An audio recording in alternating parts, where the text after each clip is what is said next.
নমস্কার বন্ধুরা, কনিকাস কিচেনে আপনাদের সবাইকে অনেক অনেক স্বাগত জানাচ্ছি। আজকে আমি আপনাদেরকে ধোকার ডালনা বানিয়ে দেখাবো। এটা বানানোও খুব সহজ আর খেতেও হয় দারুণ সুস্বাদু। তাহলে চলুন বানানো শুরু করা যাক আমার আজকের রেসিপি। সবার প্রথমে একটা পাত্রের মধ্যে একটা ছোট বাটির হাফ বাটি পরিমাণে দিয়ে দিচ্ছি ছোলার ডাল আর হাফ বাটি পরিমাণে মুগের ডাল। এখন জল বদলে বদলে ডালগুলোকে ভালোভাবে ধুয়ে পরিষ্কার করে নিয়েছি। 2 গ্লাস জলের মধ্যে ডালগুলোকে দিয়ে 5 থেকে 6 ঘন্টার জন্য আমি ভিজিয়ে রাখবো। আপনারা চাইলে এটাকে ওভারনাইটও ভিজিয়ে রাখতে পারেন, তবে মিনিমাম 4 থেকে 5 ঘন্টা অতি অবশ্যই ভিজিয়ে রাখতে হবে। এখন ডালগুলোকে একটা মিক্সার গ্রাইন্ডার জারের মধ্যে নিয়ে নিচ্ছি। সামান্য একটু জল দিয়ে দিলাম যাতে পিষতে সুবিধা হয়। এখন সামান্য একটু দিয়ে দিচ্ছি আদা কুচি, কয়েকটা রসুনের কোয়া, কয়েকটা শুকনো লঙ্কা, স্বাদ অনুসারে লবণ, হাফ চামচ পরিমাণে দিয়ে দিচ্ছি চিনি,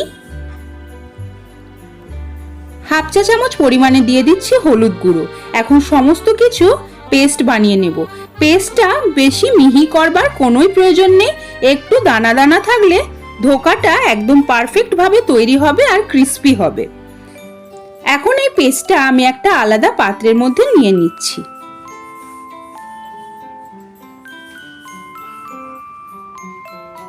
এখন দিয়ে দিচ্ছি হাফ চামচ পরিমাণে কালো জিরে। কালো জিরে দিয়ে পেস্টটাকে ভালো করে মিশিয়ে নিচ্ছি। যে পাত্রের মধ্যে ধোকাটা আমি ভাপাবো সেই পাত্রটাকে তেল দিয়ে ভালো করে মাখিয়ে নিচ্ছি। তেল দিয়ে মাখিয়ে নিলে ধোকাটা খুব সহজভাবেই বের করে নেওয়া যাবে। এখন চামচ দিয়ে পেস্টটাকে একটু সমান করে দিচ্ছি যাতে দেখতে সুন্দর লাগে। এখন এই ধোকাটাকে ভাপিয়ে নেওয়ার জন্য একটা কড়াইতে আমি দিয়ে দিচ্ছি ওই মোটামুটি 3 গ্লাস পরিমাণে জল। জলের ওপর একটা ওয়্যার র্যাক বসিয়ে দিয়েছি। এবারে আমি দিয়ে দিচ্ছি ওই পাত্রটাকে।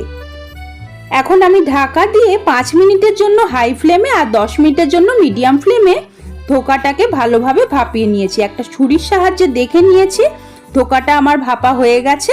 এখন আমি এগুলোকে চৌকো টুকরো করে কেটে নেব। অবশ্যই কিন্তু ঠান্ডা করেই কাটবেন, গরম ধোকা কিন্তু কাটতে যাবেন না, না হলে ভেঙে যাবে, ধোকাগুলো ভালো দেখতে হবে না। এখন দেখুন বন্ধুরা আমার ধোকাগুলো কি সুন্দর দেখতে হয়েছে। ওই যে বললাম আমি ভালোভাবে ঠান্ডা করে নিয়েছিলাম ধোকাটাকে, ঠান্ডা করেই কাটবেন। দেখুন কি সুন্দর হয়েছে, পারফেক্টলি একদম।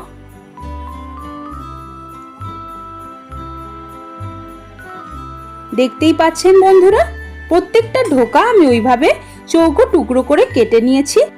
এখন ধোকাগুলোকে ভাজবার জন্য কড়াইতে দিয়ে দিয়েছি 4 টেবিল চামচ পরিমাণে রিফাইন্ড অয়েল। তেল খুব ভালো মতন গরম হয়ে গেলে ধোকাগুলোকে একে একে ছেড়ে দিচ্ছি। এখন মিডিয়াম টু লো ফ্লেমে ধোকাগুলোকে ভালোভাবে কড়া করে ভেজে নেব। একদম পারফেক্টলি কড়া করে ভাজতে হবে।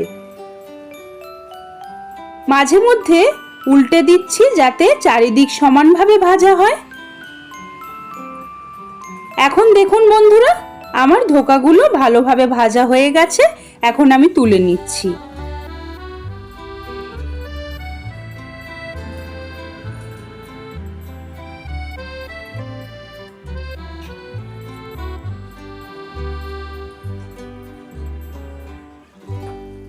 এখন ওই একই তেলের মধ্যে দিয়ে দিচ্ছি ডুমো করে কেটে রাখা আলু, সামান্য 1 চিমটে পরিমাণে হলুদ গুঁড়ো দিয়ে দিচ্ছি। হলুদ গুঁড়ো দিয়েও ভালো করে নেড়েচেড়ে মিশিয়ে নেওয়ার পর সামান্য একটু লবণ দিয়ে দিচ্ছি। এখন আবারও নেড়েচেড়ে আলুগুলোকে সোনালি করে ভেজে নিতে হবে। আলু আমার সোনালি করে ভাজা হয়ে গেছে, এখন আমি তুলে নিচ্ছি।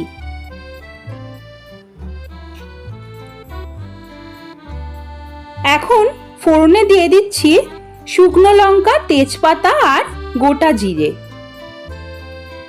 ফোড়ন খুব ভালো করে ভাজা হয়ে গেলে, ফোড়ন থেকে খুব সুন্দর গন্ধ বেরোতে শুরু করলে দিয়ে দিচ্ছি একটা বড় সাইজের পেঁয়াজ কুচি। পেঁয়াজ কুচি দিয়ে হাই ফ্লেমে পেঁয়াজটাকে খুব সুন্দর সোনালি করে ভেজে নিতে হবে। নেড়ে চেড়ে পেঁয়াজটাকে ভেজে নিয়েছি। এখন দিয়ে দিচ্ছি 1.5 চামচ পরিমাণে আদা রসুন বাটা। আদা রসুনের কাঁচা গন্ধ চলে যাওয়া অবধি এখন নেড়ে চেড়ে ভালোভাবে ভেজে নেব। আদা রসুন ভাজা হয়ে গেলে দিয়ে দিচ্ছি একটা ছোট সাইজের টমেটো কুচি।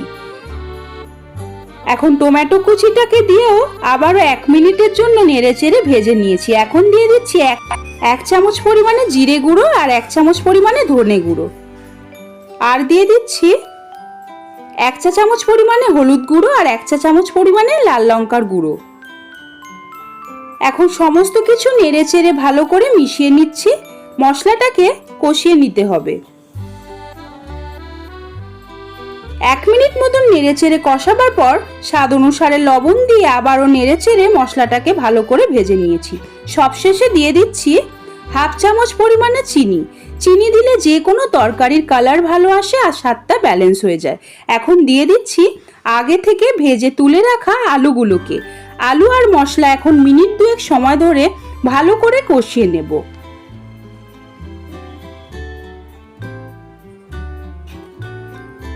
ফ্লেম কিন্তু মিডিয়ামেই রেখেছি। আলু আর মশলা 2 থেকে 3 মিনিট কষাবার পর দিয়ে দিয়েছি জল।